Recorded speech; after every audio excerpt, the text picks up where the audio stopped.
नमस्कार, मैं स्वागत है आपका। आप देख रहे हैं जनतंत्र टीवी में हूं आपके साथ शिल्पा। बुलेटिन की शुरुआत बड़ी खबर के साथ। दिल्ली विधानसभा में पेश की गई सीएजी रिपोर्ट। जी हां, मुख्यमंत्री रेखा गुप्ता ने ये सीएजी रिपोर्ट पेश की है और शराब घोटाले से जुड़ी हुई ये रिपोर्ट पेश की गई, जिस पर जबरदस्त हंगामा भी हुआ। स्पीकर की तरफ से कहा गया कि सीएजी रिपोर्ट एक बहुत महत्वपूर्ण दस्तावेज है। पिछले सीएम ने रिपोर्ट रोक कर रख। पिछली सरकार ने दरअसल गैर संवैधानिक तरीके से काम किया था और अब इन रिपोर्ट्स के थ्रू इनकी पोल खुल रही है और इसीलिए पूरा हो हंगामा जो दिल्ली विधानसभा के अंदर देखने को मिला। सीएजी रिपोर्ट पेश की गई मुख्यमंत्री रेखा गुप्ता की तरफ से। सीएम रेखा गुप्ता ने शराब घोटाले से जुड़ी सीएजी रिपोर्ट पेश की। सीएजी रिपोर्ट बेहद महत्वपूर्ण दस्तावेज है। स्पीकर की तरफ से कहा गया कि पूरी जांच पड़ताल में सीएजी रिपोर्ट जो तैयार की गई है वो सदन के अंदर पटल पर रखना बहुत जरूरी था। दिल्ली वासियों तक पहुंचनी ये रिपोर्ट बहुत जरूरी थी और पिछले मुख्यमंत्री ने रिपोर्ट रोक कर रखी थी। जानबूझकर पिछली सरकार के द्वारा ये काम किया गया था। क्योंकि पिछली सरकार ने गैर संवैधानिक काम किया था, इसलिए उन्हें डर था और इसीलिए इन रिपोर्ट्स को रोक कर रखा गया था। और सीएजी रिपोर्ट को लेकर तमाम प्रकार की भ्रांतियां भी फैलाने का काम पिछली सरकार ने किया। स्पीकर की तरफ से ये बात कही की अनुमति से राष्ट्रीय राजधानी क्षेत्र दिल्ली सरकार से संबंधित भारत के नियंत्रक एवं महालेखा परीक्षक का दिल्ली में शराब के विनियम और आपूर्ति पर निष्पादन लेखा परीक्षा प्रतिवेदन वर्ष 2024 का प्रतिवेदन संख्या नंबर 1 की प्रतियां सदन पटल पर प्रस्तुत करती हूं। संवैधानिक प्रहरी भी कहा जाता है और इसकी कार्यप्रणाली को माननीय सर्वोच्च न्यायालय ने संविधान की मूल संरचना कहा है। सीएजी जनता, विधायिका और कार्यपालिका को यह स्वतंत्र और विश्वसनीय आश्वासन देती है कि सार्वजनिक धन एकत्रित किया जा रहा है और उसका प्रभावी ढंग से कुशलता पूर्वक उपयोग किया जा रहा है। यह आश्चर्यजनक तथ्य है कि वर्ष 17-18 के बाद से 2017-18 से सीएजी की रिपोर्ट को सदन पटल पर प्रस्तुत नहीं किया गया है कि सीएजी रिपोर्ट को दबा दिया गया और पिछली सरकार ने इस रिपोर्ट को सदन में प्रस्तुत न करके संवैधानिक प्रावधानों का जानबूझकर उल्लंघन किया। दिल्ली विधानसभा सत्र के दूसरे दिन सदन में आप विधायकों ने शहीद भगत सिंह और अंबेडकर की फोटो हटाने के मुद्दे को उठाया। इसके बाद स्पीकर ने विजेंद्र गुप्ता ने 12 से ज्यादा आप विधायकों को पूरे दिन के लिए सस्पेंड कर दिया। इसी मुद्दे पर नेता विपक्ष आतिशी से जनतंत्र टीवी ने की खास बातचीत, देखिए। हमारे साथ हैं नेता विपक्ष आतिशी, हमारे साथ हैं। मैम, आपने कल भी इस मुद्दे को उठाया था और कल भी लगातार आपको बाहर करने की कोशिश की गई, आज आप लोगों को बाहर किया गया, कैसे देखते हैं? भारतीय जनता पार्टी ने दिल्ली सरकार में आते ही तुरंत बाबा साहब भीमराव अंबेडकर जी की तस्वीर हटाकर उनकी जगह प्रधानमंत्री नरेंद्र मोदी जी की तस्वीर लगा दी है। हमने बाबा साहब भीमराव अंबेडकर जी की जब नाम के नारे सदन में लगाए तो तुरंत हमें निष्कासित कर दिया गया। जब भारतीय जनता पार्टी ने मोदी जी के नारे लगाए तो कुछ नहीं हुआ। इसका क्या मतलब है? इसका मतलब ये है कि भारतीय जनता पार्टी बाबा साहब भीमराव अंबेडकर की तस्वीर से नफरत करती है, उनके नाम से नफरत करती है, बाबा साहब भीमराव अंबेडकर से नफरत करती है। बीजेपी कह रही केक की रिपोर्ट आ रही है इसलिए आम आदमी पार्टी घबरा रही है इन चीजों को। लगा दें वापस फोटो, सारा दूध का दूध पानी का पानी हो जाएगा। मैं तो कहती हूँ अभी लगा दें। अगले 10 मिनट में क्या है, एक कील से एक फोटो हटा के दूसरी तो लगानी है, अभी लगा दें, हमारा प्रोटेस्ट खत्म हो जाएगा। अभी प्रोटेस्ट जारी रहेगा। प्रोटेस्ट सदन से लेके सड़क तक, जब तक तस्वीर वापस अपने स्थान पर नहीं लगती है, ये प्रोटेस्ट जारी रहेगा। तो बिल्कुल नेता विपक्ष आतिशी जो कि सीधे तौर पर कह रही हैं कि ये जो प्रोटेस्ट है वो लगातार जारी रहेगा जब तक बाबा साहब अंबेडकर और भीमराव की अंबेडकर जी की फोटो उसी स्थान पर नहीं लगती, तब तक आम आदमी पार्टी इस मुद्दे को उठाती रहेगी। कैमरा पर्सन विवेक के साथ नमित त्यागी, जनतंत्र टीवी, दिल्ली। तो देखा आपने, जहां एक तरफ दिल्ली विधानसभा के अंदर बीजेपी आम आदमी पार्टी को घेरी है कैग रिपोर्ट के हवाले से, तो दूसरी तरफ अब यहां पर अंबेडकर की फोटो के मुद्दे को लेकर बीजेपी सरकार को घेरने का प्रयास यहां पर आतिशी की तरफ से। हमारे साथ दो खास मेहमान इस पर चर्चा करने के लिए जुड़ चुके हैं। बीजेपी नेता डॉक्टर आशीष हांडा जी जुड़ चुके हैं, बहुत स्वागत है सर आपका। आम आदमी पार्टी की तरफ से प्रवक्ता डॉक्टर संजीव कौशिक भी हमारे साथ मौजूद है, आपका भी बहुत बहुत स्वागत है। डॉक्टर आशीष हांडा, आप वाले पूछ रहे हैं भाई आंबेडकर जी से इतनी नफरत क्यों? आंबेडकर जी की फोटो हटाकर, भगत सिंह की फोटो हटाकर वहां पर मोदी जी की फोटो क्यों? जब तक ये फोटो नहीं हटाई जाएगी तब तक वो प्रोटेस्ट जारी रखेंगे। इस मुद्दे पर लगातार आप लोगों को घेरते रहेंगे। जी शिल्पा जी, आपको, मेरे आदरणीय को पैनलिस्ट को और आपके चैनल के सभी प्यारे प्यारे दर्शकों को भारतीय जनता पार्टी की तरफ से मेरा यानी डॉक्टर आशीष का प्यार भरा नमस्कार। शिल्पा जी देखिएगा, ये जो आम आदमी पार्टी है इनका बहुत सिंपल सा काम करने का एक तरीका है, और ये कि बाबा राव भीमराव अंबेडकर तो एक बहाना है, असली में तो कैग रिपोर्ट से ध्यान भटकाना है। क्योंकि वो कैग रिपोर्ट जो टेबल इन्होंने नहीं की 17-18 के बाद, वो कैग रिपोर्ट जो 2022 से इनको दे दी गई थी, ये इसके ऊपर बैठे हुए थे, they were sitting on the report. वो कैग रिपोर्ट जिसके लिए एलजी साहब ने भी कहा, चीफ सेक्रेटरी ने भी कहा, बीजेपी ने भी धरने दिए, और वो कैग रिपोर्ट जो इनके भ्रष्टाचार को उजागर करेगी, वो जनता तक ना पहुंच पाए, उसके लिए कोई ना कोई इन्होंने षड्यंत्र रचना है, कोई ना कोई बहाना ढूंढना है, किसी ना किसी तरीके से वॉकआउट करना है। और मैं तो ये भी कहूंगा कि आज आदरणीय स्पीकर विजेंद्र गुप्ता जी ने इनके विधायकों को बाहर नहीं निकाला, ये गलत भ्रांति है। ये खुद बाहर निकलना चाहते थे, इसलिए कि कैसे भी करके डिसरप्ट किया जाए प्रोसीडिंग्स को, और दुनिया तक सच्चाई इनकी, भ्रष्टाचार के इनके घोटाले ना पहुंच पाए। वरना दुनिया जान जाएगी कि वो दिल्ली जल बोर्ड जो 700 करोड़ के मुनाफे में था 77,000 करोड़ के घाटे में कैसे आया। दिल्ली जान जाएगी कि भाई पिछले 31 साल में आज तक दिल्ली का बजट कभी डेफिसिट में, नेगेटिव में नहीं गया, अचानक अब वो नेगेटिव में कैसे चला गया। जान जाएंगी दिल्ली के लोग कि कैसे इन्होंने लिक्विड स्कैम करके कुछ भ्रष्टाचारियों को इन्होंने फायदा पहुंचाने के लिए भ्रष्टाचार के सारे आयाम तोड़ दिए। जान जाएंगे दिल्ली के लोग कि यमुना की सफाई के ऊपर 10,000 करोड़ जो इन्होंने लिए, आखिरकार वो खर्च कहां हुए और क्यों नहीं यमुना की सफाई हुई। ये सारी सच्चाइयां दिल्ली की जनता तक ना पहुंचे। पहले से इन्हें पता था कि 3 दिन का सेशन है और आज वो रिपोर्ट जो है टेबल होनी है, इसलिए जानबूझ के एलजी साहब के भाषण के दौरान इन्होंने जो था हल्ला किया, हुड़दंग किया, ताकि तंग आके, परेशान होके स्पीकर साहब मजबूर हो जाएं हमें बाहर निकालने के लिए। यानी ये षड्यंत्र रचने में माहिर आम आदमी पार्टी की सरकार फिर से एक बार दिल्ली वालों को मूर्ख बनाने का प्रयास कर रही है, लेकिन ये भूल चुके हैं कैसे भ्रष्टाचार के थ्रू बकायदा दिल्ली का पूरा खजाना खत्म कर दिया गया। डॉक्टर संजीव कौशिक ये कह रहे हैं कि भाई यही डर था आप लोगों को, इसलिए आप लोगों ने जानबूझकर स्ट्रेटेजी के साथ ही पूरा हो हंगामा काटा है वहां पर। कुल मिलाकर संविधान निर्माता अंबेडकर की फोटो का मुद्दा तो सिर्फ बहाना है, कैग रिपोर्ट से आपको बचकर निकलना है। समझ में नहीं आ रही है, क्या आम आदमी पार्टी के सदस्य वहां से चले जाएंगे या निकल जाएंगे सदन से तो कैग रिपोर्ट टेबल नहीं की जाएगी क्या? ये कौन सी बात हो गई? ये तो बिल्कुल हास्यास्पद बातें हो गई ना। ये तो रिपोर्ट की ही जानी थी। पूर्ववर्ती सरकार ने अपने उस समय के तत्काल स्पीकर के सामने ये सिलबंद लिफाफे में रख दिया। अब जो भी सरकार आती निश्चित तौर पे उसे रखना ही था, और उससे घबराने की जरूरत क्या है? यदि आप कैग रिपोर्ट की ही बात कर रहे हैं तो हम कैग रिपोर्ट की बात आप चर्चा कीजिए, हम भी कैग रिपोर्ट की चर्चा करेंगे। हम बात करेंगे, आपसे पूछेंगे कि द्वारका एक्सप्रेस में जो 550 करोड़ रुपए में बनने थे 750 करोड़ में बने, कैग रिपोर्ट में आई, आपने उस पर चर्चा क्यों नहीं कराया? हम तो पूछेंगे आपसे क्या आयुष्मान घोटाले में इतना घोटाला हुआ, उसके बारे में कैग रिपोर्ट में रिपोर्ट आई, आपने क्यों नहीं चर्चा किया? हम तो पूछेंगे कि अयोध्या मंदिर निर्माण के समय अयोध्या में जमीन वहां के लोकल लोगों के हड़पने में इतनी बड़ी घोटालेबाजी की गई थी, उसके बारे में आपने चर्चा क्यों नहीं किया? देखिए ये तो चलता रहेगा, इससे कोई फर्क नहीं पड़ने वाला है। लेकिन सबसे महत्वपूर्ण बात है कि ये लोग अराजक लोग हैं, भारतीय जनता पार्टी के लोग, संविधान विरोधी लोग हैं। आप बताइए, आप मुझे बताइए कि अम्बेडकर की बीच में नहीं बोले थे, अंबेडकर जी के तस्वीरों को निकाल करके हटा देना, या फिर उस शहीद भगत सिंह की तस्वीर को निकाल के हटा देना और उसके जगह प्रदेश के प्रधानमंत्री की तस्वीर लगा देना।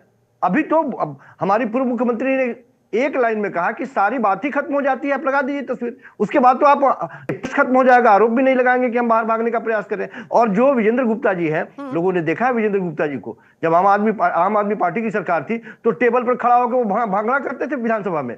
आज वो केवल आवाज नहीं सुन पा रहे हैं और विधायकों को बाहर का रास्ता दिखा रहे हैं। तो ये गैर लोकतांत्रिक तरीके से चलाने वाले लोग हैं, ये लोग मनमाना तरीके से चलाएंगे। दिल्ली की जनता के लिए लगातार हम खड़े रहेंगे, हम उनसे सवाल पूछते रहेंगे कि देश के प्रधानमंत्री ने जो सवाल वादे किए थे उस वादे पर खरे क्यों नहीं उतर रहे हैं? आप कीजिए, ये आपका एजेंडा हो सकता है। जो वादे दिल्ली वासियों से किए गए बीजेपी की तरफ से, मोदी जी की तरफ से, वो आप जरूर पूछिएगा कि कब तक वो वादे पूरे होंगे, आपको पूरा अधिकार है के नाते। लेकिन देखिए ना, जब कैग रिपोर्ट पेश की जाएगी, जब ये सारे मुद्दे रखे जा रहे हैं, भ्रष्टाचार की पोल खोलने की बात बीजेपी की तरफ से आम आदमी पार्टी को लेकर जो की जा रही है, इसमें फिर इतना हंगामा क्यों? सदन के अंदर कार्रवाई होनी चाहिए, सदन के अंदर चर्चा होनी चाहिए। कैग रिपोर्ट पर आरोप लगा है, उसका जवाब दीजिए, क्या तथ्य सही है, गलत है, इसके टेबल करना ये एजेंडा है हाँ, क्या? आशीष जी, ये इनके एजेंडे में शामिल था क्या? ये इनके मैनिफेस्टो में शामिल था क्या? वो शामिल करें, कोई एतराज नहीं है हमें, रखे वो टेबल करें, चर्चा भी करें, उस पर कोई दिक्कत नहीं है। हमारी जो मांगे हैं उस मांगों पर तो ध्यान देना कम से कम। हम चाहते हैं कि जन सरकारी मुद्दे पर बात करें। दिल्ली की जनता ने आपको बदलाव के लिए और बदलाव के लिए आपको सत्ता में आया, आप बदले की भावना से यदि आप चाहते हैं काम करने के लिए तो आप करते रहिए बदले की भावना से। हम सरकारी मुद्दे पर आपको लाते रहेंगे और आपसे हर एक सवाल पूछेंगे जो देश के प्रधानमंत्री समेत भारतीय जनता पार्टी ने दिल्ली की जनता से वादे किए हैं। हम ये चाहेंगे कि हम छल के चले जाएं, नहीं जाने देंगे हम। देश के प्रधानमंत्री ने डंके की चोट पे सीना ठोकते हुए कहा था कि सबसे पहले कैबिनेट मीटिंग होगी तो ये 2500 रुपए महिलाओं को देने के लिए जो हमने वायदे किए हैं उस पर हम काम करेंगे। कहां चला गया? देश के प्रधानमंत्री झूठे हैं क्या? मोदी जी झूठे हैं? ये तो झूठों के सरदार निकल गए। ये क्या बात हो गई? आपने जो कहा उसी की बात तो हम कर रहे हैं। आप चर्चा इस पे कीजिए, उस पर कोई चर्चा हम नहीं ठीक है। करेंगे। डॉक्टर आशीष देखिए, कुंडला तो कह रहे हैं कि भाई इधर उधर की बात मत कीजिए, जो वादे किए थे कि करके वो वादा पूरा करके दिखाएंगे, नहीं करेंगे तो हम आप लोगों को खींच कर लाएंगे, बार बार इन मुद्दों को उठाएंगे। जी शिल्पा जी, यहाँ पे ये क्लियरली आपके सभी दर्शक देख पा रहे हैं कि किस तरह से आम आदमी पार्टी की इस समय कुलबुलाहट निकल के सामने आ रही है। बताइएगा, ये पंजाब में किया हुआ 3 साल पुराना वादा, उस बारे में बात करना नहीं चाहते? महिलाओं को जो 1000 रुपए नहीं दे पाए, और यहाँ पे अभी आज दूसरा दिन है विधानसभा का, इसमें इनको कुलबुलाहट शुरू हो गई है। दूसरा दिन। अच्छा, विधानसभा की कार्यवाही कैसे होती है पहले वो आपके दर्शक समझ लें। पहले कोई ना कोई टॉपिक पहले दिया जाता है, स्पीकर की अनुमति मांगी जाती है और उसके बाद उसके ऊपर चर्चा होती है। ये नहीं कि अचानक से उठ के आए किसी भी टॉपिक पे हमें डिस्कशन करनी है और इनको पहले डिस्कशन करने दिया जाए। अरे कम से कम एलजी साहब के भाषण को तो सुनिए। लेकिन ये तो वो अराजक पार्टी है जो इसी सदन में खड़े होकर कहते थे, किसका एलजी, कहां का एलजी, दिल्ली के मालिक हम हैं। अरे भैया, आप दिल्ली के मालिक हो, ये आपकी गलतफहमी थी। दिल्ली वालों ने आपको आईना दिखा दिया। You are just a custodian. पैसा आपका नहीं है, पैसा हमारा नहीं है। पैसा किसका है? दिल्ली की जनता के टैक्स पेयर का पैसा है। अच्छा, उस पैसे को खर्च किया कि नहीं किया, कैसे किया? अच्छा, एंड यूजर तक उस स्कीम का लाभ पहुंचा नहीं पहुंचा, ये सारी इवैल्यूएशन कैसे होती है? ये सेंट्रल ऑडिटर जनरल सीएजी की रिपोर्ट बताती है। अच्छा, ये कराना मैंडेटरी है या नहीं है? बिल्कुल 100% मैंडेटरी है, क्योंकि जब 17 अक्टूबर 2024 को प्रिंसिपल अकाउंट्स डिपार्टमेंट ने आतिशी जी को लेटर लिखा तो क्लियरली लिखा कि आर्टिकल 151 ऑफ कॉन्स्टिट्यूशन के तहत section 411 of national capital territory of Delhi act 1991 के तहत और regulation 210 audit and accounts regulation 2007 के तहत आपको ये ऑडिट जनरल की रिपोर्ट टेबल करना मैंडेटरी है, ऑप्शनल नहीं है। लेकिन बार बार कहने के बाद भी तो फिर बार बार इसे दबाया क्यों गया? ये रिपोर्ट टेबल नहीं की। कौन से भ्रष्टाचार को छुपाना चाहते थे वो दिल्ली वालों को बताइए। अब देखिए, सरकार बदली है तो जाहिर तौर पर इनको ये मौका मिल गया है कि अब कैग रिपोर्ट भी पेश करेंगे और कैग रिपोर्ट के जरिए इतना बड़ा जो घोटाले का जिक्र किया गया है, 2000 करोड़ के राजस्व का नुकसान आप लोगों ने किया है, तो इस पर तो आप लोगों से फिर जवाब मांगा जाएगा। शिल्पा, आम आदमी पार्टी से डरती भी हर एक सवाल का जवाब भी देने के लिए तैयार है, लेकिन क्या दिल्ली की जनता ने इसके लिए इनको कुर्सी पर बैठाया क्या? मुख्यमंत्री बनाया क्या? भारतीय जनता पार्टी को वर्डिक्ट दिया क्या? भारतीय जनता पार्टी को दिल्ली की जनता ने देश के प्रधानमंत्री के वायदों पर वर्डिक्ट दिया है, मुहर लगाई है। ये देश के प्रधानमंत्री भागते हुए दिखाई दे रहे हैं। भारतीय जनता पार्टी झूठी पार्टी भागती हुई दिखाई दे रही है अपने वायदों से। पूरा करे, 21,000 गर्भवती महिलाओं को देवो, 15,000 विद्यार्थियों को दे, परीक्षार्थी तैयारी कर रहे हैं, 1,000 गरीब बच्चों को देवो, 5 रुपए में झुग्गी झोपड़ियों में बच्चों लोगों को खाना देवो। नहीं, वो जितने वादे किए हैं और जिन वादों के आधार पर भारतीय जनता पार्टी ने दिल्ली की जनता को छला है, सारे वादों को खरा उतरना होगा। खींच चलाएंगे आपको, भागिए नहीं। इस तरह की योजनाओं के पीछे भागिए नहीं, आपको भागने नहीं देंगे। बड़ी मजबूती के साथ हम खड़े रहेंगे दिल्ली की जनता के साथ। आपने जो भरमाया है देश के प्रधानमंत्री ने, मोदी की गारंटी बोल बोल के जो सीने को ठोका है, उन सारे गारंटी को पूरा करवाएंगे। दिल्ली की जनता के साथ हम खड़े रहेंगे। कि बस किसी तरह से कुछ भी बोला और भाग गए, ऐसे नहीं करते हम लोग। आप तो इसका तो जवाब दे दीजिए कम से कम। 17-18 के बाद आपने रिपोर्ट टेबल क्यों नहीं की? जब 22 में आपको रिपोर्ट मिल गई थी, पोल खुलने का डर था, करने में आपको तकलीफ क्या थी? आखिर किन झूठ को आप छुपाना चाहते थे? शिल्पा, एक सामान्य जवाब लीजिए सर। सवाल करके भाग जाना कोई सही नहीं होगा। वो बता रहे हैं, जवाब दे रहे हैं। अब तक टेबल क्यों नहीं की थी? किस बात का डर था आप लोगों को? क्यों इसको छुपा कर बैठे थे, दबा कर बैठे थे? शिल्पा, एक सामान्य सी प्रक्रिया थी जो पूर्ववर्ती सरकार ने इस प्रक्रिया को बंद लिफाफे में डाल करके पास रख दिया था। नई सरकार जो भी आती इसे टेबल की ही जानी थी। बहुत ही एक सामान्य प्रक्रिया है। ये झूठ मूठ का एजेंडा बना के बैठे हैं कि मैंने किया। आम आदमी पार्टी की सरकार बनती है या किसी की भी सरकार बनती है, वो टेबल होती ही होती है। ये केवल एजेंडा बना के अपने मूल मुद्दे से भागने का आप लोगों के ऊपर, आपकी मंशा के ऊपर सवाल हो रहे थे डॉक्टर संजीव कौशिक, क्या इसीलिए जानबूझकर छिपाया गया, दबाया गया? मैंने कहा कि ना पटल पे आने दिया जाए। मनसा के ऊपर टेबल नहीं कि उसके बावजूद भी इनके पास जो फर्जी रिपोर्ट लेकर के ये पूरे इलेक्शन भर घूमते रहे। मैं तो ये कह रहा हूं कि वो आना ही था। ये एक सामान्य प्रक्रिया थी। सामान्य प्रक्रिया को इतना बड़ा इन्होंने मुद्दा बना दिया कि टेबल आज की जा रही है, दिन निकल रहा है, हम भाग रहे हैं। अरे कहां कौन भाग जाएगा? टेबल कीजिए ना। सारे लोगों के बीच में रखिए क्या मुद्दा है, किस तरह की बातें हैं, उससे कोई नहीं भागता। हर एक सवाल का जवाब दिया जाएगा, लेकिन आपको मूल मुद्दे से भागने नहीं देंगे हम। आपके पास 1100 करोड़ रुपया है, लेकिन आरआरटीएस प्रोजेक्ट में देने के लिए नहीं है, और हाई कोर्ट को आपको झाड़ मारनी पड़ती है कि भैया तुम अपना चेहरा चमका रहे हो। लेकिन डॉक्टर आशीष सांडा, चलिए ठीक है, कौन किसका चेहरा चमका रहा था, ठीक है, इस पर भी आएंगे सर। लेकिन डॉक्टर आशीष सांडा, देखिए हंगामा हुआ, आप विधायकों को सस्पेंड कर दिया गया, पूरे दिन के लिए उनको सस्पेंशन का ऑर्डर दे दिया गया।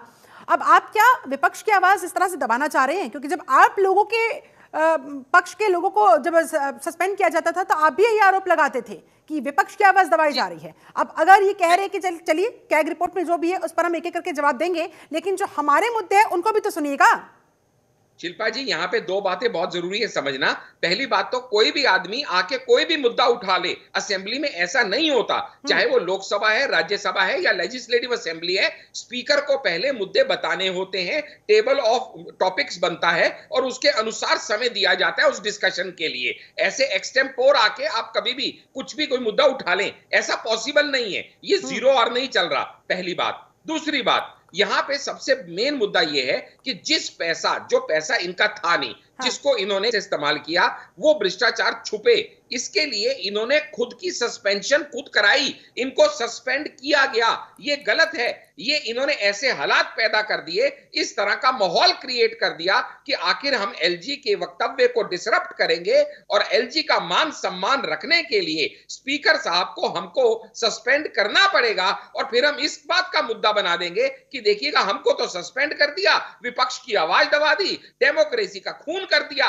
ये सब सोची साची एक सुनियोजित तरीके से की गई। आप याद कीजिएगा, कल के दिन भी जब स्पीकर महोदय ने आतिशी जी को इनवाइट किया था कि आप अपनी बात रखिए, तो तब भी उन्होंने इस तरह के हरकतें शुरू कर दी थी, जिसके ऊपर सख्त ऐतराज कल भी स्पीकर जी ने दिखाया था कि आतिशी जी इस तरह से आपको इस समय ये सब बातें रखने का औचित्य नहीं था, हर बात रखने का एक समय होता है। मोदी जी की फोटो लगाने की क्या जल्दबाजी थी बीजेपी को? इसका जवाब नहीं देंगे आप लोग? वो कह रही है, आशीष जी सुनिए, उन्होंने यही तो सवाल किया है कि मोदी जी क्या अंबेडकर जी से बड़े हो गए? क्या बीजेपी नफरत करती है अंबेडकर जी से? ये सवाल बार बार आतिशी ने सदन के अंदर भी पूछा, सदन के बाहर भी पूछ रही हैं। इसका तो क्लियर जवाब हम ऑलरेडी दे चुके हैं कि ना तो उनकी तस्वीरें कहीं से गायब की गई हैं, ना हटाई गई हैं, सिर्फ जगह बदली गई है, और जगह बदलने का अधिकार जो सीट पे है, चीफ मिनिस्टर है, ये उसका प्रेरोगेटिव है। अच्छा, और बताइएगा, जब तक ये सीट पे थे अरविंद केजरीवाल, तब तक भगत सिंह की फोटो इनके पीछे आपको दिखाई देती थी, और जैसे ही इनकी गद्दी छिनी, जो पहली इनकी स्पीच आई, पहला पब्लिक के लिए इनका नोटिस आया, उसमें भगत सिंह की फोटो गायब थी। तो क्या भगत सिंह से प्यार इनका सिर्फ सत्ता को लेके ही था? सत्ता हटते ही भगत सिंह से प्यार खत्म हो गया? ये सब बेकार की बातें हैं। इस तरह की बातों पे आप असेंबली का समय खराब करें, ये आपको शोभा नहीं देता। मंशा पर सवाल खड़े हुए संजीव जी, और वो कह रहे हैं कि देखिए हमने हटाई नहीं है, सिर्फ जगह बदली है, और ये सीएम का अधिकार है। इस पर आप कैसे सवाल खड़े करेंगे? नहीं, सिर्फ ये लोग गुमराह करने वाले लोग हैं, बड़े सुयोजित तरीके से गुमराह करते हैं। जिस तरह लोगों का करोड़ों रुपया उसमें खर्च हो रहा है, तो जो मुद्दे हैं उनके ऊपर बात कीजिए ना। तस्वीर इधर लगा दी, तस्वीर उधर लगा दी। अरे भैया, पूरा साल पड़ा है, इसमें आप जो मर्जी धरने वरने करते रहिए, आपका राइट है जो करना चाहते हैं, लेकिन इस समय जनता की भलाई के लिए, दिल्ली की भलाई के लिए कुछ पॉलिसीज पास होनी है, महिलाओं के लिए पैसा रिलीज होना है, आयुष्मान भारत स्कीम लॉन्च होनी है, जो इस समय जरूरी मुद्दे हैं, उनको पूरा करने दीजिए। आपने तो अपने रहते हुए उनकी कोई भलाई करी नहीं, आपने दिल्ली वालों के साथ पक्षपात किया, दिल्ली वालों को इस बात का हर्जाना भुगतना पड़ा कि उन्होंने एक ऐसे करप्ट नेता को अपने सिर पे बिठा लिया, जिसने ना खुद दिल्ली का भला किया, ना किसी को दिल्ली का भला करने दिया। आपसे चाहते क्या थे दिल्ली वाले? साफ पानी दे दो, आप नहीं दे पाए। स्वच्छ हवा दे दो, झूठ बोल के आ तो गए हैं। जाने नहीं देंगे बगैर वादे पूरा किए। इस बात को ध्यान में रखेंगे आप। सारे वादों को पूरा करवाएं दिल्ली के सचिवालय में बैठ करके, सारे वादे आपको पूरे करने होंगे। देश के प्रधानमंत्री केजरीवाल को, केजरीवाल की पार्टी को, आम आदमी पार्टी को घेरते रहिए डॉक्टर आशीष राणा, लेकिन वो कह रहे हैं कि आपने जो वादे किए हैं उन वादों से आपको भागने नहीं दिया जाएगा। और ऐसे में कैग रिपोर्ट आने के बाद अरविंद केजरीवाल की कितनी मुश्किलें बढ़ने वाली है, कैसे इस पर सफाई पेश की जाएगी, जवाब दिया जाएगा, इंतजार रहेगा। फिलहाल बहुत बहुत शुक्रिया आपका डॉक्टर आशीष राणा, बहुत बहुत शुक्रिया आपका डॉक्टर संजीव कौशिक हमारे साथ इस खास चर्चा में जुड़ने के लिए। चलिए इसके साथ इस खास कार्यक्रम में फिलहाल बस इतना ही। बने रहे जनतंत्र टीवी के साथ। नमस्कार।